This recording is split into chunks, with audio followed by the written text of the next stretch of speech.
सत साहिब सतगुरुदेव की जय।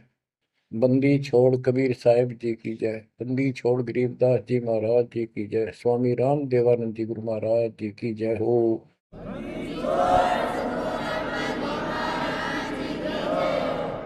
सर्व संतों की जय, सर्व भक्तों की जय, धर्मी पुरुषों की जय। श्री काशी धाम की जय, श्री सुडानी धाम की जय, श्री क्रोथा धाम की जय, श्री बरवाड़ा धाम की जय। सत साहिब। ग्रीब नमो नमो सत पुरुष को नमस्कार गो की नहीं। सुर नर मुनि जन साधु संतों सर्वस दीन। सतगुरु साहिब संत सब दंडोतम प्रणाम। आगे पीछे मत हुए किनको जा कुर्बान। बच्चों, धन्य है आपके माता पिता जिससे जन्म हुआ। धन्य है आपके पिछले जन्मों की भक्ति और संयम। उसी के परिणाम स्वरूप आज आप परमात्मा की शरण में आए हो। लख वर्षूरा जूझ ही लख वर्षा दे, लख वर्ती जहान में तो सतगुरु से मांगे। भावार्थ है कि आप इतने अच्छे धर्म कर्म वाले व्यक्ति रहे हो, लेकिन मोक्ष नहीं मिला। मोक्ष न मिलने का कारण परमात्मा पे अविश्वास रहा। जिस भी धर्म में जब जाति के अंदर हम जन्मे, हम उन्हीं क्रियाओं को उत्तम मानते रहे।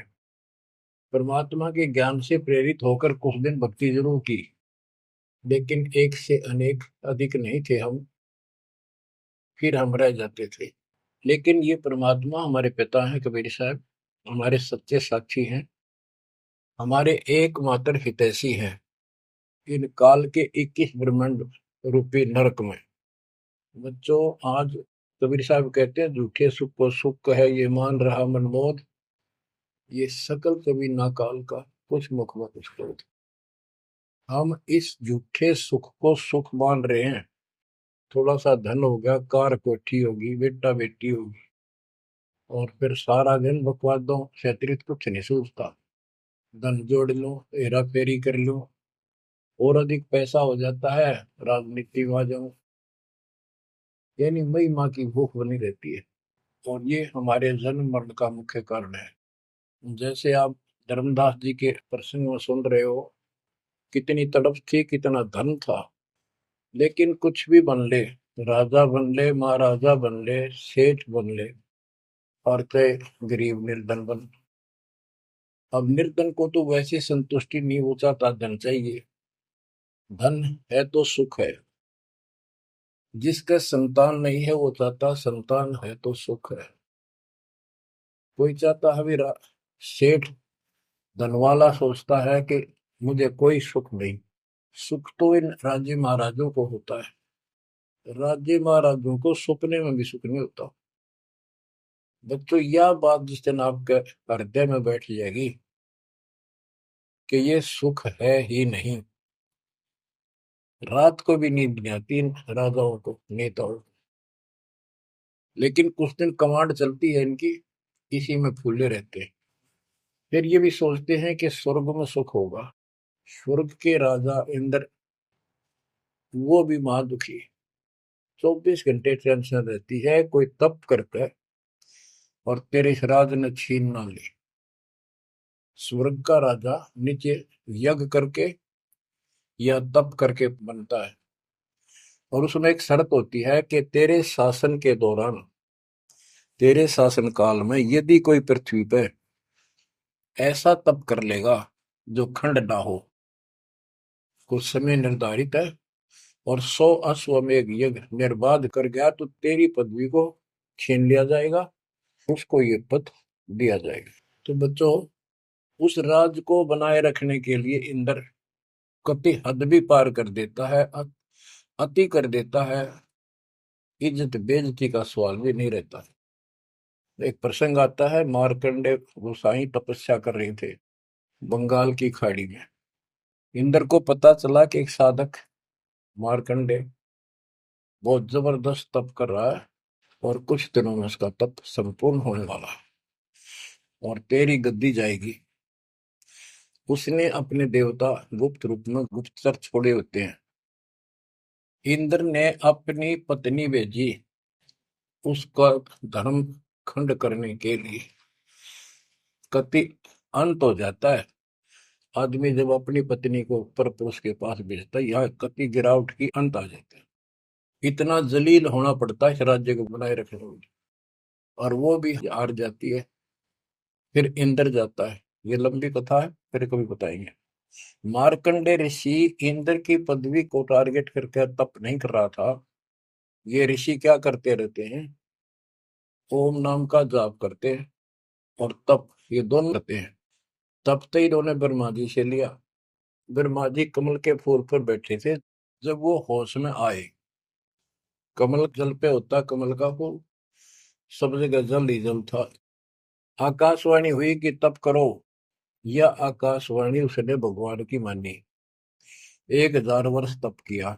फिर आकाशवाणी हुई सृष्टि रचो, यानी जीव उत्पत्ति करो। तो कहने का भाव ये है बच्चों, फिर बाद में इनको वेद मिले, ब्रह्मा ने वेद पढ़े। ये सारे ब्राह्मण ब्रह्मा की संतान है। इनका सबका गुरु ब्रह्मा जी है। ब्रह्मा जी ने इनको बताया ओम नाम का जाप वेद में लिखा है। बच्चों, ब्रह्मा जी ने वेदों को पढ़ा। उसमें यजुर्वेद अध्याय 40 मंत्र 15 में ओम नाम है। चारों वेदों में कहीं और दूसरा नाम नहीं, ना दोबारा ओम नाम का जिक्र है। तो इन्होंने ओम नाम तो वेदों से ले लिया और तब आकाशवाणी मान ली भगवान की ब्रह्मा जी ने। तो उसी ऋषियों ने उसी आधार पर साधना की। मार्कंडे भी वही डले ढो रहा था। उसको इतना जरूर पता था कि इंद्र का राज एक अन्य गानी ओम के जाप से ब्रह्मलोक प्राप्ति होती है। तो वो ओम नाम का जाप करता था, उधर से वो तप भी करता था। ओम नाम के जाप से ब्रह्म लोक प्राप्त होता है। गीता अध्याय 8 श्लोक 13 में गीता बोलने वाला प्रभु कहता है ओम इति एक अक्षरम ब्रह्म विवहारं माम अनुसमरण ये पर्याति पदम देहम स याति परमाम गतिम। मुझ ब्रह्म का केवल एक ओम नाम है। जो इसका अंतिम सांस तक भक्ति करते हुए शरीर छोड़ के जाता है, वो ओम नाम से मिलने वाली परम गति यानी ब्रह्मलोक को प्राप्त होता है। ब्रह्मलोक प्राप्त होता है, ये कहाँ प्रमाण है? श्री देवी महापुराण 6 अध्याय में श्री देवी जी दुर्गा जी राजा राजा हिमालय को बताती है। राजा हिमालय कहता है जी मुझे मोक्ष मार्ग बताओ। वो देवी का परम भगत था। देवी ने राजा हिमालय को बताया कि ओम नाम का जाप कर, इससे ब्रह्म की प्राप्ति होगी। दिव्य आकाश रूपी ब्रह्म लोक में रहता है। इति सिद्धम, ओम नाम के जाप से ब्रह्मलोक प्राप्ति है। गीता अध्याय 8 श्लोक 16 में लिखा है कि ब्रह्मलोक में गए साधक भी पुनरावृत्ति के अंदर है, दोबारा जन्म मृत्यु में आते हैं। अब जो साधना कर रहा है उसको कति उत्तम मान के कर रहा है, ना तो करे को नहीं, इच्छा ही नहीं बड़ा उसकी। बताओ, इनको ये नहीं बता तुम कर कह रहे हो, इसका प्रतिफल क्या हो। एक कथा सुनाऊं, छोटा सा चुटकुला, सच्चाई है, चुटकुला नहीं। उदाहरण, दास के पास एक बहन अपनी दूसरी बहन को लेके आई।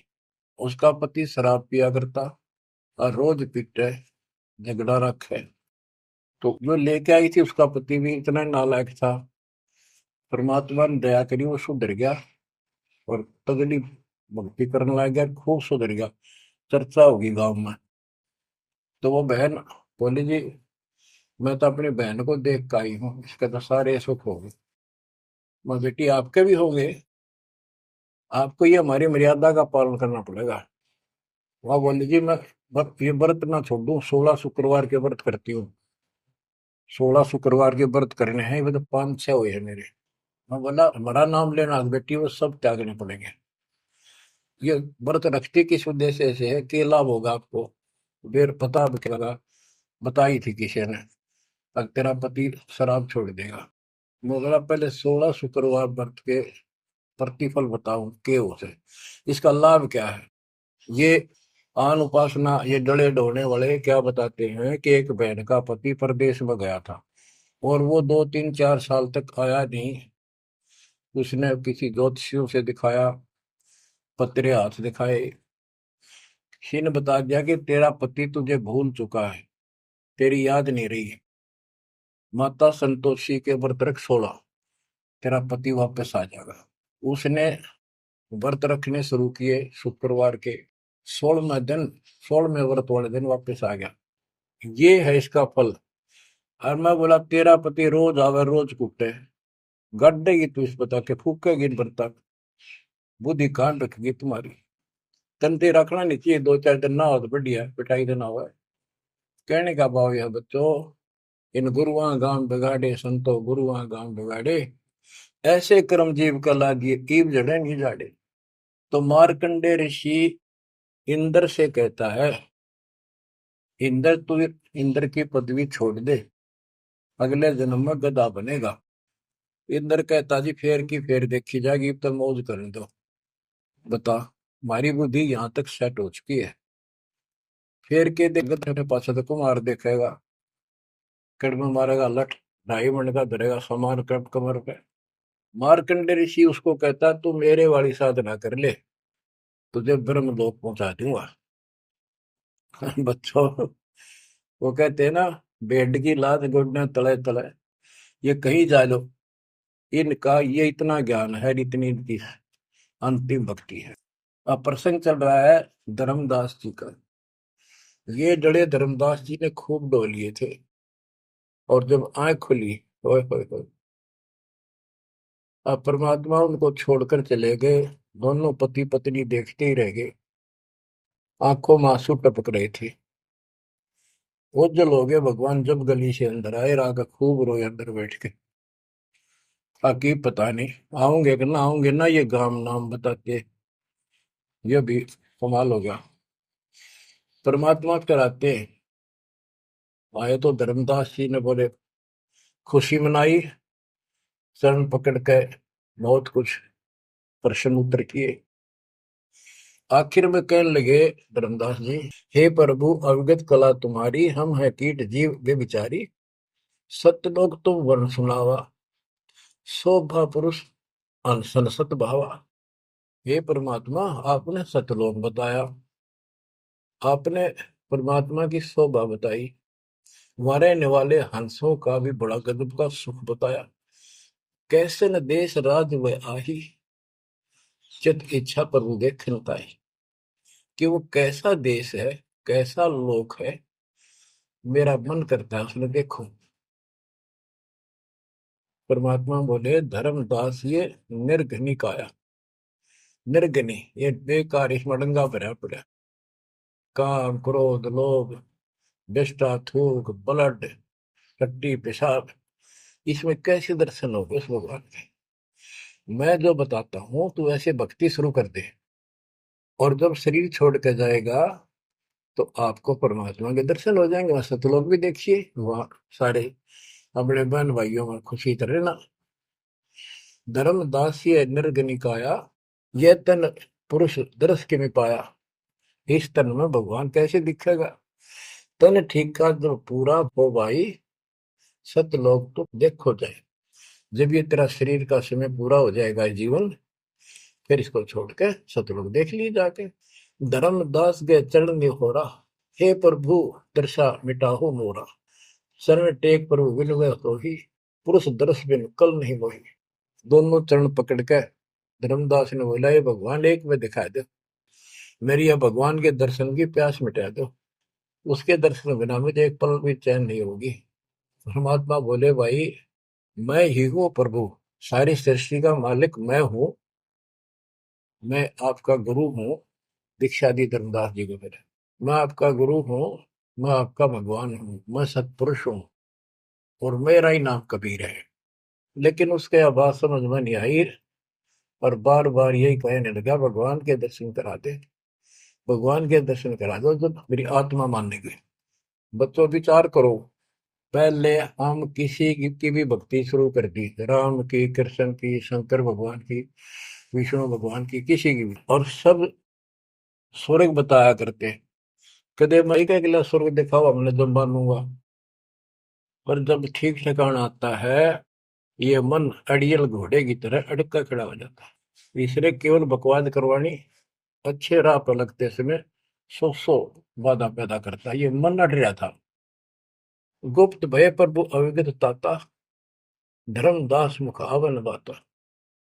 जब इतनी जिद करी परमात्मा अंतर ध्यान हो गया और धर्मदास वो खोले रह गया, ना हाँ करे ना बोले या के बड़ी क्या कहने लगा, मैं मतिहीन कुमती मोहि लागा, मोहि सम कौन है जग में भागा, मैं मूर्ख प्रतीत न कीना, अस साहिब के मैं नहीं चीने। अब कौन विधि दर्शन पाऊं, दर्शन बिना मैं प्राण गवाऊं, चरणोदक बिन करुण अग्रासा, तदों शरीर कह धर्मदासा। अब क्या कहता है, मैं बड़ा निकम्मा, मैं दुष्ट आत्मा, मतिहीन, कितना मुंह ला लिया भगवान ने मेरे को, और देख मैं कितनी इज्जत कर गया, मेरे जैसा निर्भाग धरती पर नहीं। मैं मूर्ख, मैंने भगवान पर विश्वास नहीं किया, फिर वो बुरी तरह। इस मन की यह गंदी आदत है। अब कौन विधि दर्शन पाऊं, दर्शन बिना मैं प्राण गवाऊं, चरणों तक बिन करो न ग्रासा। जब लगूं के चरण धोकर नहीं पी लूंगा मैं, अन्न नहीं खाऊं, तजो शरीर कह दरदास, नहीं तो मरूंगा। दिवस सात लग अन्न न खावा, भजन अखंड नाम लो लावा। जो नाम दिया था उसमें डट कर भक्ति करता रहा, ना कुछ खाया ना पिया। सातवें दिन पर वो प्रगट दिखाए, धर्मदास पद गए उपलाए। सातवें दिन परमात्मा आए, धर्मदास ने पैर तड़फते हुए पड़े पड़े ने पैर पकड़ लिए, दृढ़ श्वासा निपट अधीरा, पड़े चरणन में अक्षीण शरीरा। शरीर बहुत कमजोर हो गया था, धरती में पड़े पड़े ने सरक के वाले के चरण पकड़ लिए। कर गए साहेब तही उठावा, शीश हाथ दे अंक मिला। परमात्मा ने उसके अपने हाथ का सहारा देकर उसको खड़ा किया और फिर अपने सीने से लगाया।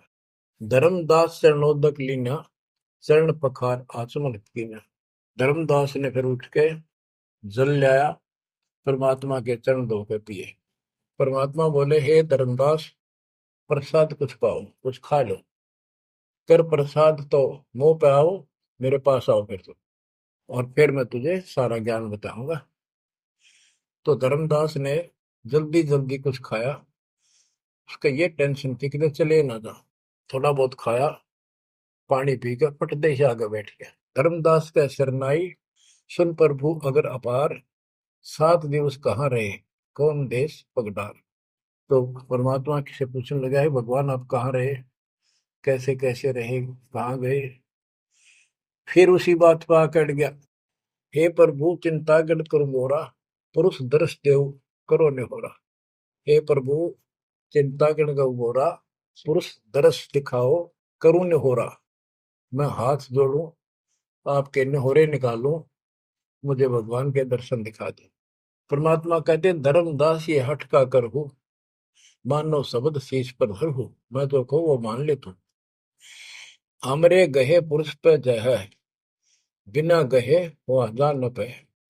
अब मेरे नाम को तो ठीक से जप, मैं मिल गया, गुरु के बिना उस भगवान की प्राप्ति नहीं हो सकती। हमसो पुरुष ऐसा आही, जल तरंग जल अंतर नाही।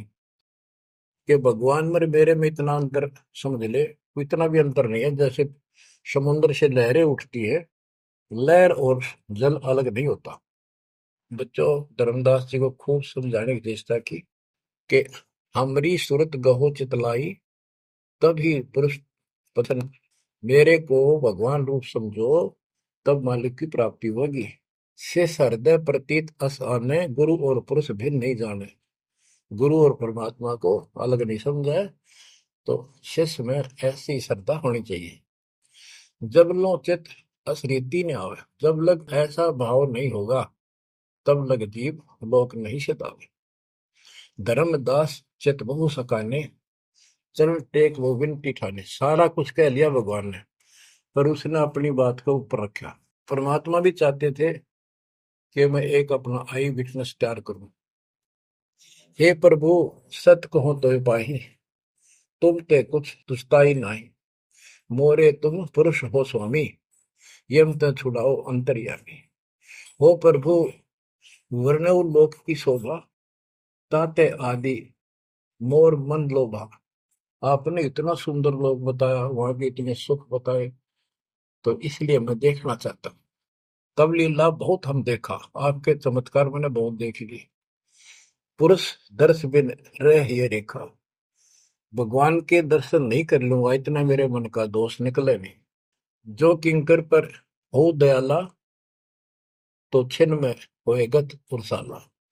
कि मेरे दिल का कांटा जब निकलेगा, जब आप यह दया कर दोगे। तब परमात्मा ने कहा, धर्मदास ठीक है, चलो। बच्चों उस समय परमात्मा कबीर जी और धर्मदास अकेले उसके एक बगीची सी थी, उसमें थे, दोनों ही जने थे। धर्मदास जी की आत्मा को लेके परमात्मा ऊपर चले गए। पीछे से लोगों ने देखा, घर वालों ने जाके देखा, धर्मदास आया नहीं, क्या हो गया।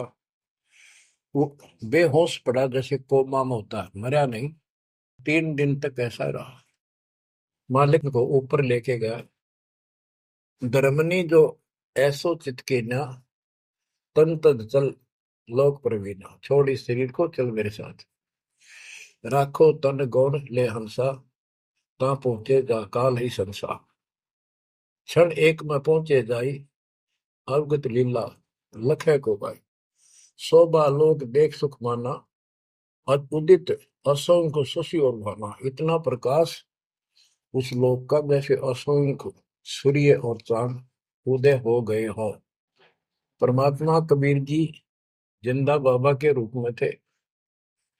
जब सतलोक में पहुंचे, और जब उस परमात्मा के महल के सामने सतलोक में संतरी खड़ा था, परमात्मा बोले, भाइयों मर्तलोक से एक हंस आए हैं, धर्मदास इनका नाम है, और इनको वह परमात्मा के दर्शन कराओ सतपुरुष के। द्वारपाल ने एक और भगत को बुलाया और कहा, इनको सतपुरुष के दर्शन करा के लाओ, महल में ले जाओ, दरबार में। जब वो लेके चला धर्मदास जी को, बहुत से भगत और आगे हंस हंसनी, यानी जैसे यहाँ भगत कहते हैं वहाँ हंस कहते हैं, भगतमती कहते हैं, वहाँ हंसनी कहते हैं। हंस का अर्थ है, हंस एक पक्षी है जो बुगले जैसा होता है, कति सेम टू सेम। लेकिन उसका गुण ये होता है, वो मांस मच्छी नहीं खाता, भूखा मर जाएगा, केवल मोती खाता है। अर्थात संत भगत वो होता है जो सब बकवाद छोड़ दे, केवल राम नाम के मोती सेवा सुमन दान करे, उनको हंस कहते हैं। तो काफी हंस इकट्ठे होकर आगे भगत और हंसनी भगतमती। बच्चों, जैसे दास बताता रहता है, जो बच्चे स्कूल में सुख लेना चाहते हैं और वहां बकवादों में लगे रहते हैं, वो सदा दुखी होते हैं। अपनी पढ़ाई पूरी करके बढ़िया नौकरी मिल जाए, फिर नाचो गाओ, वहां सुख लो सारा। नाचने गाने का मतलब यहाँ पृथ्वी लोक पर रहना नहीं। भाव ये है कि जब आप सतलोक चले जाओ तो वहां मौज करियो सारी है। यहाँ काहे का नाचना और कित का गाना, एक पलक में पता नहीं क्या हो जाए। तो जैसे सतलोक में दूसरे धर्म वाले कई कहते हैं, तो सतलोक की महिमा बताते हैं कि सतलोक में प्रकाश ही प्रकाश है, वहां और कुछ है ही नहीं। वो आत्मा उसमें ऐसे मिल जाती है जैसे बूंद समुद्र में। ये पूरा राधा स्वामी पंथ, सच्चा सौदा वाले, सरसा वाले, गुरुदेव वाले, और भी सब इस यह रटला रहे, वहां कुछ नहीं है। और आंखों देखा धर्मदास क्या बताता है, वाणी पढ़ता हूँ, ये वैसे लिखी हुई है पुराने समय की, शुद्ध नहीं है इतनी, लेकिन अर्थ गजब का है इसका। कहते हैं, जित देखा जगमग झलका ही, देखत हर्षित भय ही भाई। धर्मदास ने जहां देखा, इतनी सुंदरता, प्रकाश में गजब का नूर, चमक, देख देख खुश हो रहा है। द्वारपाल हंस जो रहिया, ता में एक हंस से कहिया, ए हंस तुम जाओ लिवाई, पुरुष दर्श दे आनो भाई। इसको धर्मदास को ले जाओ, परमात्मा के दर्शन करा के वापस यहीं ले आना। चले लिवाए पुरुष तब पैजा, अचानक हंस वो आए तब ही, वहां बहुत से अचानक और हंस आगे वक्त। करत कोलाहल मंगल चारा, शोभा अद्भुत अंग अपारा। ओहो, उनके जो वहां पर भगत आए और भगतनी आई, इतने गजब के सुंदर शरीर देखते ही बने। उनके गले में रत्नों की माला और जगमग दे, बहुत गजब का, बहुत सुंदर कपड़े पहन रखे, अमर चीर शोभा धर्माए। अनसन भाल शोभा के वर्णो।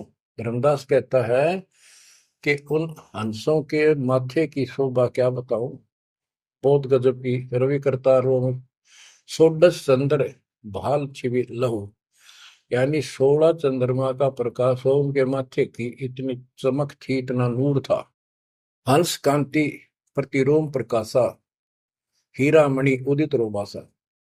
उनके शरीर की इतनी गजब की शोभा थी, प्रत्येक की रोम रोम की जैसे हीरे और मोती चमक रहे हो।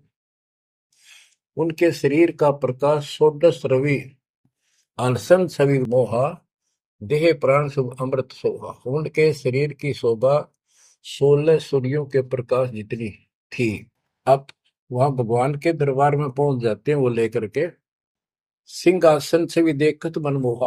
ओहो, सुरती हंस अग्रानी अगाने, सत पुरुष सकल देखत अरसाने। वहां लेकर गए नाचते गाते हुए।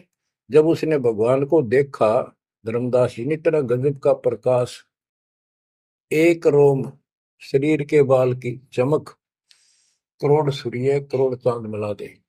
एक रोम रवि शशि कोटि सा, एक रोम की शोभा करोड़ सूर्य और चंद्रमा जैसी। पुरुष प्रकाश सतलोक अंजोरा, ताने पहुंचे निरंजन चोरा। के उस सतलोक का इतना सुंदर प्रकाश है, वहां ऐसी व्यवस्था है कि वहां ये काल निरंजन, ये चोर नहीं जा सकता, यानी इसका वहां भय नहीं है। अब सुनो, 4-5 पंक्तियों में कमाल कर दिया। पुरुष कबीर देखा एक भाई, धर्मदास पुन रहे लज्जाई। वहां पर परमात्मा, तो सतलोक का मालिक, असंग ब्रह्मांड के तख्त पर सिंहासन पर विराजमान था, वो वही सूरत थी उनके साथ धरती से नीचे से आया था। ओहो, देखो, ये तो लिखा है कबीर सागर में, ये वो सुना रहा हूँ। और वास्तविकता आपको बताई कि परमात्मा स्वयं उसको साथ लेकर गए और वो चौवर करने लगे उसके ऊपर। हमने इसका रस निकालना, सारा रस निकालना है। कबीर सागर का बहुत अड़ंगा कर रखा है इन्होंने, फिर भी हमने निष्कर्ष देखना है। जब धर्मदास जी ने देखा कि ये कबीर इनका सेवक है और ये है भगवान, उसमें रूप दो थे। जब परमात्मा खड़े हुए और जिंदा बाबा वाला रूप उस तख्त पर विराजमान हुआ, बच्चों जिसको धर्मदास भगवान मान रहा था, वो खड़े हुए सतपुरुष, और परमात्मा जिंदा बाबा वाले वेश सिंहासन पर विराजमान हो गए, और वो चवर लेकर खुद परमात्मा उस कबीर जिंदा बाबा पर करने लगे। धर्मदास का आश्चर्य का ठिकाना नहीं कि अभी भगवान यो है कि ये है। इतने में वो जिंदा बाबा में समा गए, जिसको वो सतपुरुष दिखाई दे रहे थे। और वो शोभा जो कि तू जिंदा बाबा वाले शरीर की होगी। अब कहते पुरुष कबीर देखा एक भाई, धर्मदास बहुत ही लज्जाई। वहां मुझे प्रतीत नहीं आई, हे परमात्मा कैसी प्रमुख हिम्मत छाई। धर्मदास कहता हुआ मुझे विश्वास नहीं हुआ, ये महाराज कह रहे थे भगवान, मैं परमात्मा हूँ, मैं सारी सृष्टि का रचने वाला हूँ, मेरा नाम कबीर है, असंग ब्रह्मांड का स्वामी हूँ। अब धर्मदास जी कहते हैं भगवान कबीर पुरुष एक यहाँ छिपाए, सत्य पुरुष जगदास कहा, धाये चरण गौ अति सकुचाई, हे प्रभु हम परिचय तब पाई। हे परमात्मा, अब आपको मैंने पहचान लिया, यह शोभा कस वहां छिपाओ और कस ने जग में प्रगट दिखावा। आपने ये शोभा वहां क्यों छुपा रखी है, वहां क्यों नहीं दिखाते, इसलिए लाखों ये अपनी असलियत को, आपके वास्तविक शरीर की शोभा को परमात्मा बोले धर्मनी जो वही छवि जग जाऊं तो ही है विकल निरंजन राव। यदि मैं इस शोभा युक्त नीचे जाऊं तो काल निरंजन पागल हो जाए। और मैंने उसको वचन दे रखा है कि मैं अपना ज्ञान समझा के जीव को लाऊंगा। और वैसे बच्चों, परमात्मा आज हमने ले जा, हम टिक नहीं सकते वहां पर। भूल जाओ इन बातों में। ये तो कहन सुन कहन की बातें हैं। उदाहरण देता हूँ, कबीर साहब कहते हैं हम मोहम्मद को वहां ले गए, इच्छा रूपी सतलोक गिरे हो, उल्ट मोहम्मद महल पठाया, गुद बीड़ित कलमा ले। यानी हम हजरत मोहम्मद जी को ऊपर लेके गए थे कि ये समझ गया तो इन सब ने जो इसने लाखों त्याग कर रखे सबको बता देगा। लेकिन नीचे प्रभुता घनी हो गई थी, संगत उबत खूब हो गई थी इसकी। और उसके ऊपर प्रभुता पाके भूल गया भगवान को, नहीं इच्छा हुई तो वापस छोड़ दी। कुछ दिन पाछे आप भी मर गया और वहां प्रभुता भी रहेगी। काल का इतना अजब गजब जाल है बच्चों। तो धर्मदास जी से बोले कि आप नीचे जाओ। धर्मदास जी बोले भगवान ये वहां ना बेचो, यही रख लो मेरे दाता, और इस नरक में मत भेजो। अब मैं नहीं जाऊं दाता वहां पर। परमात्मा बोले भी ऐसे नहीं बात सुनेगी, वहां तुम जा, चिंता ना कर, मैं तेरे साथ रहूंगा और सत भक्ति दूंगा, उससे आपकी भक्ति गजब की बन जाएगी। और भक्ति युक्त होकर यहाँ आएगा, वैसे से यहाँ ठिकाना नहीं मिलेगा तेरे को।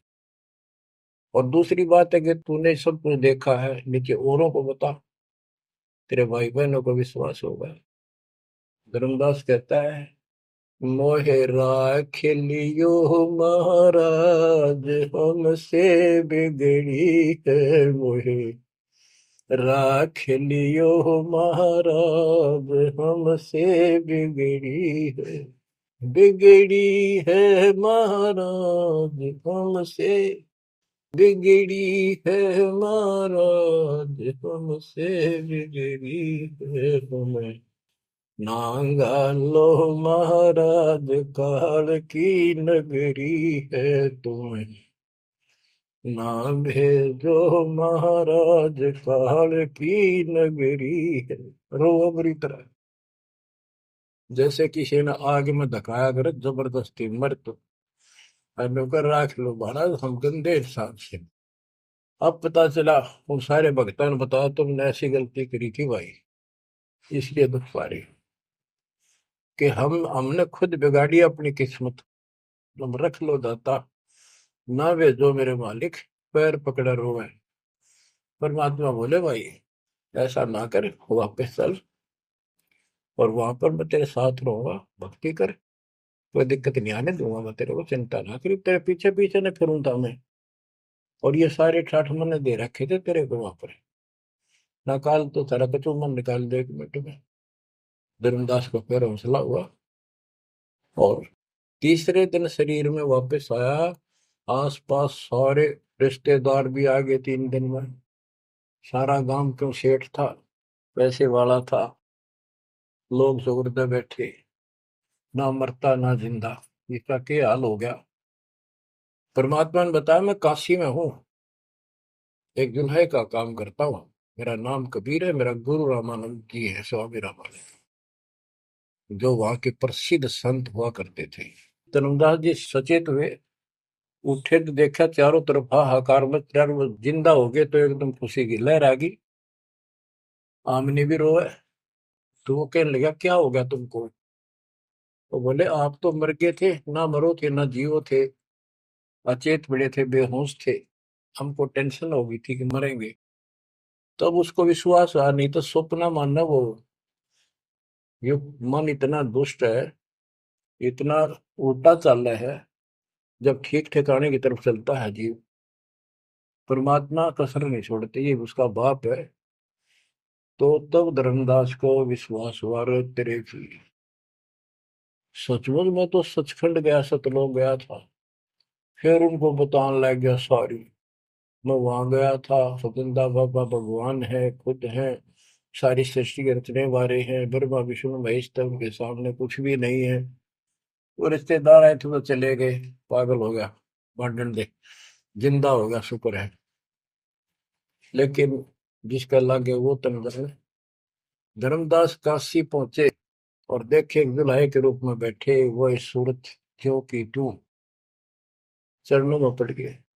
आसपास के कॉलोनी के लोग आगे बुलाए, बताओ पूछे कौन है ये? धर्म सेठ है, ऐसे ऐसे काशी का प्रसिद्ध सेठ है, नवा का बांधवगढ़ का। और सब नौके देख किसी पागल हो रहे लोग इस नीरू के पुत्र को भगवान मानते हैं, इनकी अकल पर पत्थर पड़ी। यानी जुलाहे भी ये बात बोले, जो देखा वो यही कहे। धर्मदास जी ने चरण पकड़ कर छोड़े नहीं, परमात्मा गलती बहुत होगी, हे दयालु माफ करो। जब परमेश्वर ने उसको कहा, बच्चा तेरा दोष नहीं, इस काल ने सबकी बुद्धि फेर रखी, और जो भी ये सारा संसार आपको दिखाई देता है ये कुछ भी नहीं है। एक सेकंड में मृत्यु हो जाती है इंसान की, और फिर कुत्ते गधे बनाकर छोड़ देता है। इसने तो सच्ची भक्ति करने नहीं देनी, या सच्ची भक्ति या जैसी भी आस्था मैं ही जीवों की बनाए रखे हुए हूँ। उस टाइम तो धर्मदास जी सारी मान्य था, वो बात ही नहीं रही। अब परमात्मा बोले, धर्मदास आप अपने घर जाओ, और बच्चा मैं वही आऊंगा तुम्हारे पास। धर्मदास बोला, जी आइयो, मेरा बेटे ने भी समझाइयो, और आमनी ने भी सतनाम दियो, बेटा भाई मैं आऊंगा पक्का। धर्मदास चले गए, परमात्मा वहां आमनी को नाम दिया। और धर्मदास जी बोले, जी मेरा एक पुत्र है नारायण दास, उसको भी समझाओ। धर्मदास जी ने नारायण दास बुलाया कि आजा भाई, गुरु जी आए हैं, भगवान आ रहे हैं। बैठ गया। परमात्मा ने जो ज्ञान सुनाया उठ के चल पड़ा। फिर बुलाए तभी नहीं आया। अगली बार भगवान ने खूब कह लिया, बुला लिया भाई, तेरे बेटे ने नाम दे दूंगा। धर्मदास गया, बेटा आजा, नारायण दास कल्याण हो जाएगा। काल के जाल में फंस गई। वो कहता, पिताजी आपकी मति मारेगी, इस जुलाए ने आपको बुद्धि भ्रष्ट कर दिया। देवताओं को छोटा बताता है ये देवताओं की निंदा करता है, मैं न इसके दर्शन भी करूं। धर्मदास ने खूब कह लिया, पर लड़का मानना नहीं। धर्मदास जी रोने लग गया महाराज के चरणों में। दाता एक का पुत्र मेरा हरिकाल के मुंह में जाकर, दया करो दाता, इसको शरण में ले लो दाता। हे भगवान मैं बहुत दुखी हूँ। परमात्मा बोले, बेटा मैं समझाऊं तू समझावे, और इसकी माँ समझावे, कि तुम्हारे से ज्यादा इसका हमदर्द कौन हो सकता है। जब ये आपकी नहीं मानता तो भाई इसको छोड़ दो।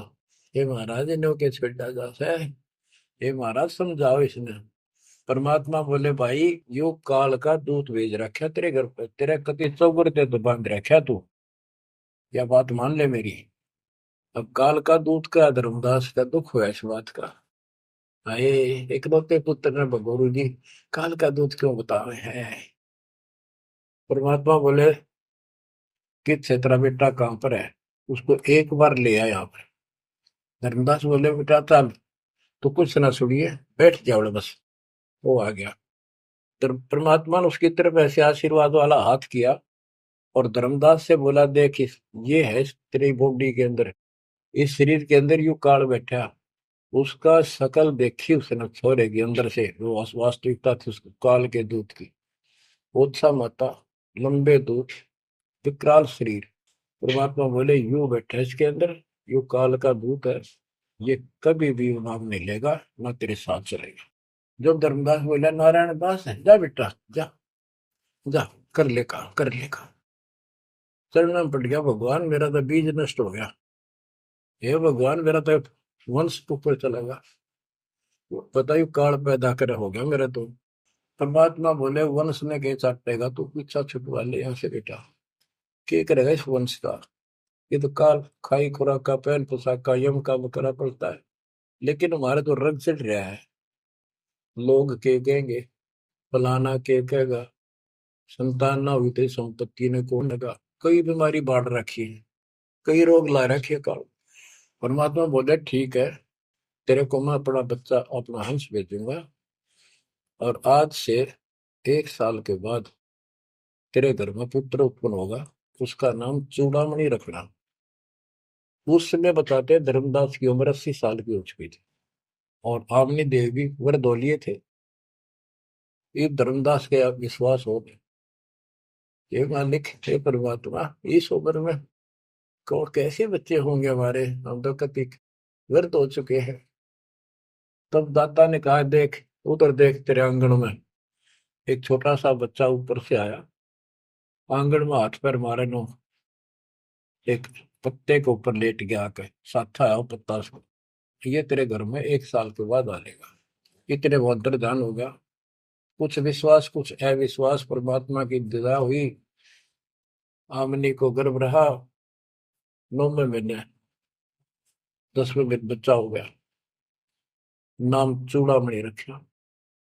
पर तू कुल की चिंता करता था, तेरा 42 पीढ़ी तक तेरा वंश चलेगा, चिंता ना कर। जब उसका दिल लट्टा, बच्चों गजब की बात है, तो मैं धीरे धीरे इसको पूरी सुन ले हुए कथा को, आपके बहुत से अंधेरे हट जाएंगे।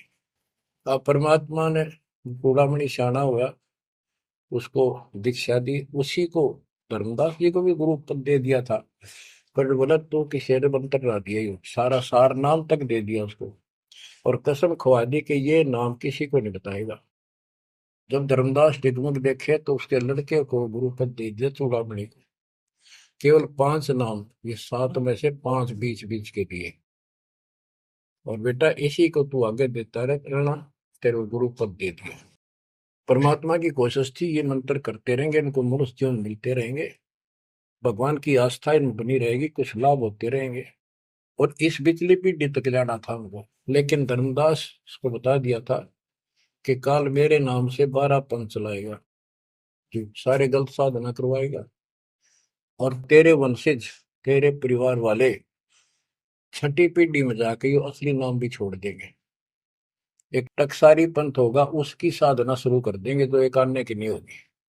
जो इब सारे धर्मदास वाले दामा खेड़ा वाली गद्दी में वो टकसारी वाले की साधना चल रही है, वो 5 नाम भी गए। फिर धर्मदास रोने लग गया, हे मालिक, इनका उद्धार कैसे होगा। तो बोले, मैंने कुल दिया तेरा 42 वंश, तेरे उद्धार उसका होगा जो मैं भेजूंगा, एक संत भगत अपना दास, उससे तेरे पीढ़ी वाले नाम लेंगे या सारा संसार लेगा, सबकी मुक्ति हो जाएगी। बच्चों, परमात्मा की असीम रजा है, आप ये सत्यनारायण कथा सुन रहे हो और सुनते रहो। मुश्किल से ये अमर कथा मिली है सुनने को। मालिक आपको मोक्ष दे, सदा सुखी रखे। सत साई।